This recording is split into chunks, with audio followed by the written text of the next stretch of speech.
Hi everyone, Pam Gregory, astrologer. I'm going to be speaking to you today about the first half of February and the new moon that we have coming up in Aquarius on the 11th. Now, you'll be aware that Jupiter and Saturn moved out of Capricorn into Aquarius in December. Chariklo joined Aquarius, entered Aquarius on the 28th of January.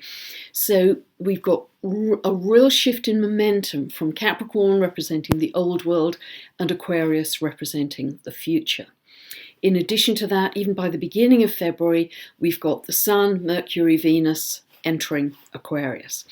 So this is very strong Aquarian energy. So think of the themes around Aquarius that we may see at this time and really through the coming years, because Jupiter, for instance, stays in Aquarius most of this year. It darts into Pisces from the 14th of May till the 29th of July and then retrogrades back into Aquarius. Saturn stays in Aquarius until March 2023, and that's the year that Pluto starts to enter Aquarius and stays there until 2044.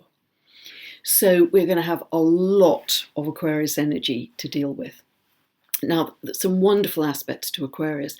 There are going to be themes of human rights, civil rights, freedom, truth, disclosure, awakening, big time awakening, big shifts in consciousness with this, protests, etc. It's also, because it's ruled by Uranus, and this is strong at this time as well, it's very eruptive energy. So that could manifest in terms of environmental events, ecological events. It could be earthquakes, volcanoes, internet cutouts, etc. In fact, as I'm filming this, yesterday we had the Sun square Uranus, and that's a classic for internet cutouts, which is what they had in large areas of the northeast of the US. So it's that kind of sudden cut-off energy that is very Uranian, and Uranus rules Aquarius. So, but it's very futuristic as well. So as we enter February, we've got strong Aquarian energy, and we've still got all of these squares happening, which were happening really all through January, of Mars, Uranus, Black Moon Lilith in Taurus, that feisty kicking off trio, squaring the planets in Aquarius at any time. So squares, as I've mentioned in the last video or two, are quite intractable. They're clashes where people have one set of views and it's very hard for them to kind of see around the corner to see the other people's point of view. There's kind of no meeting point. So it can be quite battling, if you like. And one of the good things we're going to see in March is, because Mars is moving very quickly through Taurus, it's going to enter Gemini in March, and those square aspects which Mars has had last year to the Capricorn planets and this year so far to the Aquarian planets, Jupiter and Saturn, Mars is going to start to form trines, much more harmonious aspects to Jupiter and Saturn as of March. So that will start to energize this future potential. But at the moment, we're more in the battling phase. So that can be disagreements, it can be protests on the street, and that, of course, is very reinforced by the long-running square between Eris in Aries, the activist on the street, squaring Pluto in Capricorn, top-down control. That square is going to continue until October. So, and remember that you don't have to enter this polarity. In fact, I'd suggest you don't. You don't have to enter the battles with negative emotion. Yes, it's good to stand your ground at times, absolutely. But if you enter it with negative emotion or fear or panic or anger, you're just feeding that polarity and you're dragging down your frequency too. So remember, watch the movie, step back, be on your eagle's perch and keep in a high frequency all the way through this. But at least what the fixity does is give us great determination and tenacity to complete tasks. It's very, very good at hanging on in to make sure that tasks are complete. And what these squares are really about, it's really a sort of bigger version of Uranus in Taurus, because the shadow side of Taurus is what is stale, what is routine, what's become deadening for us. And Uranus in Taurus until 2026. And by the way, I've got a whole video on Uranus in Taurus, talking about the themes there. But Uranus wants to break up anything which is stale, deadening, routine, to take us to a higher level of being. So really, these squares are just enlarging that picture. So it's the old versus the new. That's the really big theme here, the old versus the new. And the dominating aspect all through this year is Saturn square to Uranus. This is the old versus the new. It's control versus freedom that wants to break out. And I actually did a whole video looking at this square and the themes coming from it in detail, and that video is called Thoughts About 2021, and I'll put the link below so you can take a look at that, and I won't have to repeat all of that. But essentially those are the big themes: control versus freedom, and the old versus the new. And remember that in these battles between Saturn the old and Uranus the new, Uranus always wins out, because Uranus is the further out planet in space. Now, also, if you have any planets between 5 and 16 degrees of the fixed signs, Taurus, Leo, Scorpio, Aquarius, you are going to be feeling a lot of the energy through January, and also what I'm talking about here as well. So as we go into the month, one of the first important aspects is between the 4th and 7th of the month. Venus comes to conjunct Saturn in Aquarius, and they both square to Uranus. The square between Saturn and Uranus becomes exact for the first time on the 17th of February, repeats on the 14th of June, repeats finally on the 24th of December. So it goes in waves. And the meaning really of Venus conjunct Saturn in Aquarius square to Uranus is this can bring up issues around, if it's aspecting anything in your chart, bring up issues around money. More broadly, it can bring up issues around currency and stock markets very much. And in your personal life, if it's aspecting your romantic planets, your relationship houses in your chart, and if you don't know what I'm talking about, you can download a free birth chart from my website, go to this link above, and that will enable you to buy a 2-part video series, which will help you to understand your birth chart and what the meaning is for you in each of these updates I do. But if it's aspecting relationship planets or areas in your chart, this can be a tension between, do you stay with the old, familiar but a little bit controlling and stale relationship, or do you break loose and go for freedom and independence? That's the Uranian side. But we could see some wobbles in the stock market, I believe, round about this time. So, and also when we get to the 11th of the month, there is a beautiful conjunction between Jupiter and Venus at 12 degrees of Aquarius. So if you have anything round about 12 degrees of the air signs, Gemini, Libra, Aquarius, you really may feel this round about the 11th, because it brings success generally and it brings happiness. So this conjunction is actually happening on the day of the new moon. So the new moon happens at 11:05 a.m. Pacific and 7:05 p.m. UK time, and it's happening at 23 degrees 16 minutes of Aquarius. So see where that falls in your chart, because this is it's a particularly important new moon where you're going to set a new intention of what you want to manifest in your life. And as with every new moon, you're planting a new seed. But this is a particularly important one, as I say, because by the time we get to this new moon, we now have 8 planets in fixed signs and 6 planets alone in Aquarius. 6 planets in Aquarius. So as I say, we're going to get a really good idea of what this Aquarius energy is going to be about. Now, a beautiful aspect that we've got here is Mercury is at 16 of Aquarius. It's conjunct the Venus Jupiter conjunction, so they're all together, all 3 of them. And this is because it's in Aquarius, it's out of the box thinking, big horizons, seeing new visions for the future. Mercury is also in a very tight trine to the North Node in Gemini at 17 degrees of Gemini. This really is about new information coming into us so we can make new choices. So it's very important. The other very important thing to say about this new moon is that whatever seed you're planting, see where 23 degrees of Aquarius falls in your chart, Jupiter is going to be moving over that degree 3 times. It moves over it for the first time from the 30th of March till the 4th of April. It retrogrades back over it in late September, and it moves forward again finally over that degree in the first half of November. So because Jupiter's the planet of expansion, enlargement, this is like pouring miracle grow onto whatever new seed, new vision, new idea that you're planting at the time of this new moon. So you're going to see it grow and expand through the year, really. So this is really, really important.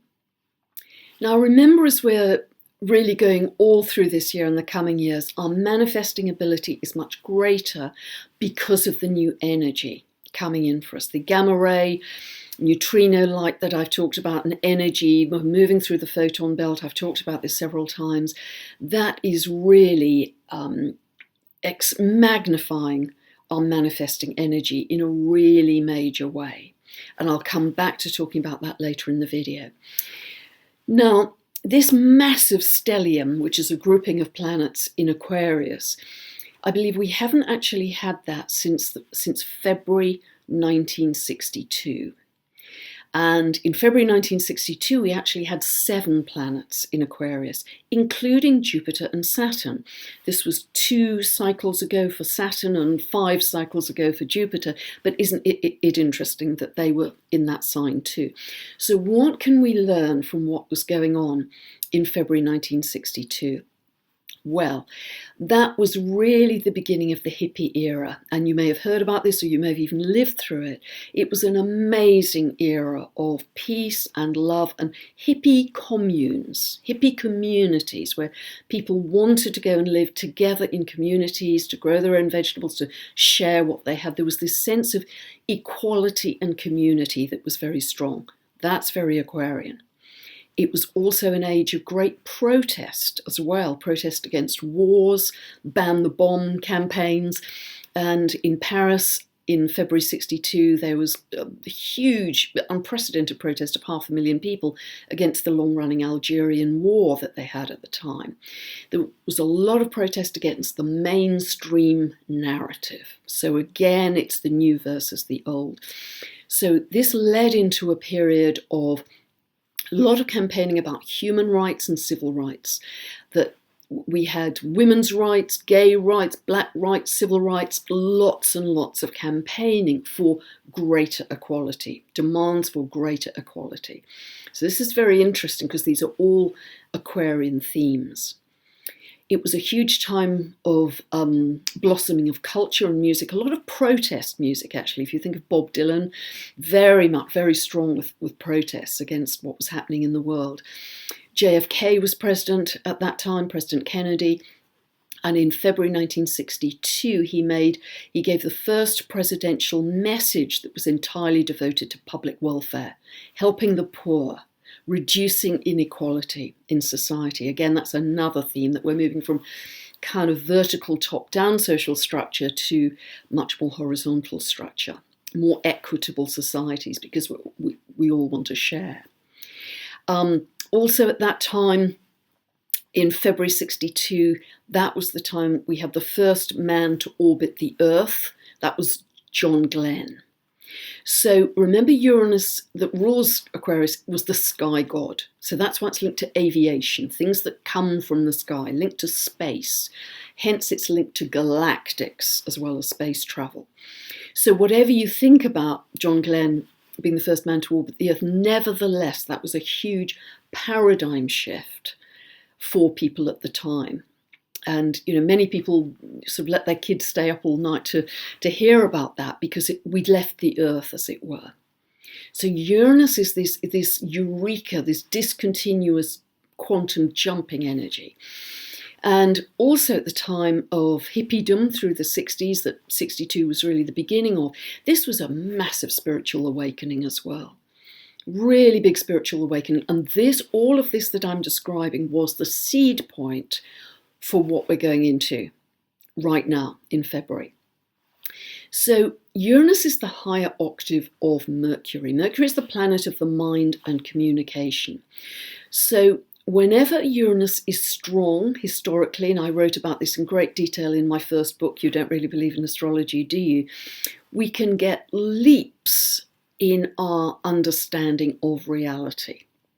For instance, in 1543, Pluto was conjunct Uranus then, so Pluto simply intensifies the symbolism of Uranus. So we got a really big jump because that's when Copernicus started to publish his heliocentric theories, that the Earth went round the sun and not the other way around. Can you imagine what a paradigm shift that was for people who could watch the sun moving around in the sky every day? So big jumps in our understanding of reality. John Glenn was another one. We've left the Earth. Also, because Mercury is the planet of communication, Uranus takes that to another level. Uranus is the planet of the higher mind, the superconscious.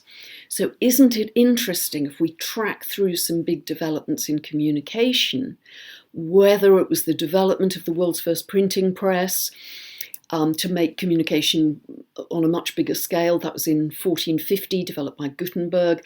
Whether we look at the year of revolution, another Uranian word, in 1848, when the electric telegraph was developed, whether we look at 1876, when Alexander Graham Bell developed the telephone, another jump in communication ability, and then, of course, the internet. Uranus very strong then. So where is this going to take us now? Another vortexing upwards in our eureka, our understanding of reality, as well as a big upshift in our communications ability. This is why I think this is going to be linked to telepathy.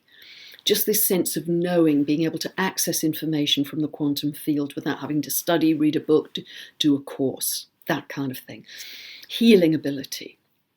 All of the things, those apparently superhuman abilities that I've talked about in previous videos. But remember, Uranus as ruler of Aquarius is linked to electricity and magnetism. And we know right now, because of these massive influxes of light and what an energy they're doing to the Earth in her upgrading, it is literally electrically repatterning us. It's affecting every cell in our body, awakening our DNA, and therefore that is a game changer, because we haven't had that kind of energy and light coming into our world for about the last 12,000 years. So yes, we can go back to 1962 and the 60s and say, okay, what happened then? But boy, have we got another game changer coming in to help us at the same time. So this is why I think we're going to start to see some very exciting jumps in truth, awakening, understanding, and this is going to be incredibly exciting. And I just want to say as well, a principle that I think is so fundamental for us, that we're going to become very aware of going forwards. But a couple of videos ago, I used the analogy of ghosts in a theatre. That you're going to the theatre that night, and there are two plays on at the same time. You might remember me talking about this. One play is pretty scary and fearful, and another play is joyful, happy, full of love and appreciation for the world, etc. And they both appear as choices for you, as thought forms, ghostly forms that are moving across two stages, because you have two options here. And they only really start to take form and colour and start to act out the play when you give them your attention, when you give them your focus, when you give them your energy. And it's like you're turning on the theatre spotlight on one of those plays to start to see it act out. This is exactly how quantum physics works and how our reality works, that matter coalesces around frequency. Matter coalesces around frequency. So I know this is quite hard for us because we've lived in so much density, so much Earth over the last couple of hundred years in particular, with those conjunctions repeating in between Jupiter, Saturn in Earth signs, where everything is predictable. We understand that the education system, the legal system, the governmental system, they have been foundational in our lives as structural and stable. All of those systems are now crumbling all around us. So what we have to trust is the invisible and the unlived, and that law of quantum physics that matter coalesces around frequency. Because if we can trust that, and if we can keep our frequency high in terms of love, joy, peace, gratitude, compassion, we will simply get a frequency match on those feelings and emotions. That's how it works. So we don't have to think about the detail of what we want to manifest, because it may be way better than we can ever imagine. We just keep our frequency high, absolutely relentlessly, and trust that experiences will come in to match that, to give us a much better world. Now, the more that more of us can do that and create a kind of global momentum with those high frequencies, the faster we are going to pull that new Earth into manifestation. But if we kind of wobble and doubt and go back to the old and be fearful and, watch the mainstream news, how scary is that? It's going to bring us down. So that's why I think our mastery this year is to really, really be tough with ourselves on keeping our frequency high, and remember, matter coalesces around that frequency, whether it's good or bad. So I think that's super important, and we'll start to understand this in a much clearer way as we move through this year. So I hope that's been helpful. If you want more information about my books, my videos, my very long monthly newsletter, just check out my website, pamgregory.com, and don't forget to plant your seed, which is going to be so incredibly important in all this Aquarius energy. God bless. Bye for now.